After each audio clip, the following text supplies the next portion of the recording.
Anwar MLA സ്ഥാനം രാജിവെച്ചു. രാവിലെ 9 മണിയോടെ സ്പീക്കർ AN ഷംസീറിനെ കണ്ട് അൻവർ രാജിക്കത്ത് കൈമാറുകയായിരുന്നു. MLA ബോർഡ് നീക്കം ചെയ്ത കാറിലാണ് അൻവർ സ്പീക്കറെ കാണാനെത്തിയത്. കഴിഞ്ഞ ദിവസമാണ് അൻവർ തൃണമൂൽ കോൺഗ്രസിൽ ചേർന്നത്. സ്വതന്ത്ര MLA ആയ അൻവർ മറ്റൊരു പാർട്ടിയിൽ ചേർന്നാൽ അയോഗ്യനാകും.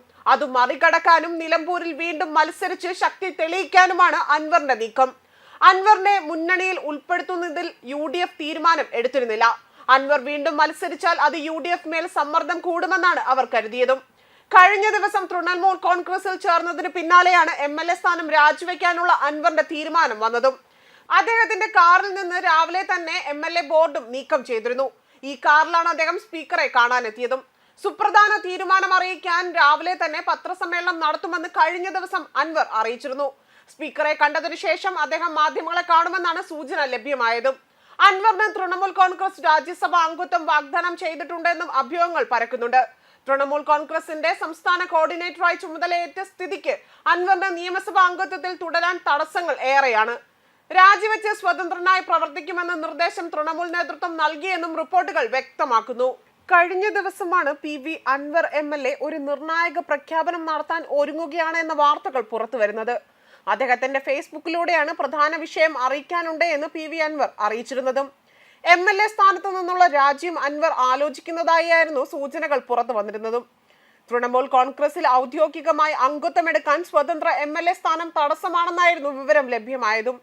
ഇത്തരത്തിൽ അൻവർ ഒരു തീരുമാനം എടുക്കുന്നതിന് പിന്നിൽ ഇടത് പാർട്ടിക്കും കോൺഗ്രസിനും ആപ്പുവയ്ക്കുക എന്ന പ്രധാന ലക്ഷ്യം മുന്നിൽ കണ്ടുകൊണ്ടായിരുന്നു. കാരണം ഇന്ത്യ മുന്നണി ശക്തിപ്പെട്ടാൽ അടുത്ത പ്രധാനമന്ത്രി കസേരയിൽ മമതാ ബാനർജി എത്തുമെന്ന കണക്കുകൂട്ടലും രാഷ്ട്രീയ നിരീക്ഷകർ പറയുന്നു. മാത്രമല്ല, ഇന്ത്യ മുന്നണി ഇപ്പോൾ കുത്തഴിഞ്ഞ ഒരു സംഘടനയായി മാറുകയാണ്. ഇന്ത്യ മുന്നണിയെ നയിക്കാൻ പോലും തനിക്ക് താല്പര്യമാണ് എന്നറിയിച്ച് മമതാ ബാനർജി രംഗത്ത് വന്നിരുന്നു. ഇത്തരത്തിൽ മമതയെ ചാക്കിട്ട് തൃണമൂലിന്റെ തലപ്പത്ത് എത്തിപ്പിടിക്കാൻ സാധിച്ചാൽ അൻവറിന് കേരളത്തിൽ വിലസാമെന്നും മറ്റൊരു ശ്രദ്ധേയമായ കാര്യമാണ്. ഇതെല്ലാം മുന്നിൽ കണ്ടുകൊണ്ട് വളരെ രാഷ്ട്രീയ അജണ്ടയോടെയാണ് അൻവർ മുന്നോട്ട് പോകുന്നതും.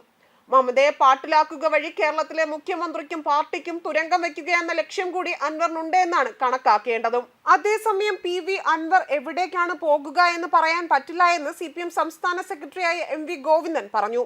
അൻവർ അവസാനം UDF-ൽ എത്തുമെന്നും വാചക കസർത്ത് കൊണ്ട് കേരള രാഷ്ട്രീയം കൈകാര്യം ചെയ്യാൻ കഴിയില്ല എന്നും അദ്ദേഹം പറഞ്ഞു. അൻവർ തൃണമൂൽ കോൺഗ്രസിൽ ചേർന്നെന്നും MLA സ്ഥാനം രാജിവെക്കുമെന്നുള്ള വാർത്തകൾ പുറത്തു വന്നതിനിടയിലായിരുന്നു MV ഗോവിന്ദന്റെ പ്രസ്താവന വന്നതും. അദ്ദേഹം കോഴിക്കോട് മാധ്യമങ്ങളെ കാണവെയായിരുന്നു ഇക്കാര്യങ്ങൾ വ്യക്തമാക്കിയതും. ഓരോ ദിവസവും ഓരോ സ്ഥലത്തേക്കാണ് അൻവറിന്റെ പോക്ക്. അവസാനം അൻവർ UDF-ൽ തന്നെ എത്തും. കേരളത്തിൽ LDF UDF എന്നീ രണ്ട് ഭാഗങ്ങൾ മാത്രമേ ഉള്ളൂ. അതിനിടയിൽ നിന്നു പോകാൻ സാധിക്കുന്ന യാതൊരു സാഹചര്യവും കേരളത്തിലില്ല. അതുകൊണ്ട് അൻവറിന്റെ സ്ഥാനം UDF-ലായിരിക്കുമെന്നും MV ഗോവിന്ദൻ പറഞ്ഞു. വാചക കസർത്ത് കൊണ്ട് കേരള രാഷ്ട്രീയം കൈകാര്യം ചെയ്യാൻ കഴിയില്ല എന്നും അദ്ദേഹം വ്യക്തമാക്കി. തൃണമൂൽ കോൺഗ്രസിൽ ചേർന്ന PV അൻവർ MLA സ്ഥാനം രാജിവെക്കുമെന്ന റിപ്പോർട്ടുകൾ കഴിഞ്ഞ ദിവസമായിരുന്നു പുറത്തു വന്നതും.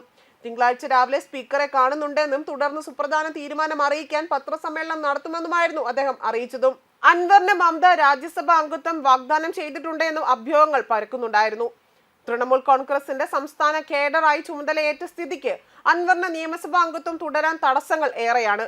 രാജിവെച്ച് സ്വതന്ത്രനായി പ്രവർത്തിക്കണമെന്ന നിർദ്ദേശം തൃണമൂൽ നേതൃത്വം നൽകിയെന്നും വാർത്തകൾ പുറത്തു വന്നതിനു പിന്നാലെയാണ് ഇപ്പോൾ രാജിവെച്ചിരിക്കുന്നതും. ന്യൂസ് ഡെസ്ക് കർമ്മ ന്യൂസ്.